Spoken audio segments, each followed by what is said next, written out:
দ্বিতীয় হুগলি সেতুর টোল প্লাজায় গাড়িতে অগ্নিকাণ্ড।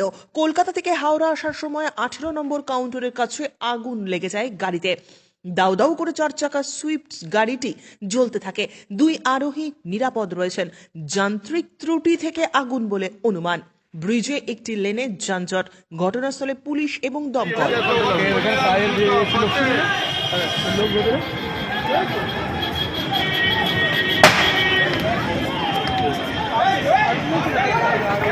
পিছিয়ে যান, পিছিয়ে যান, পিছিয়ে যান, পিছিয়ে যান, পিছিয়ে যান।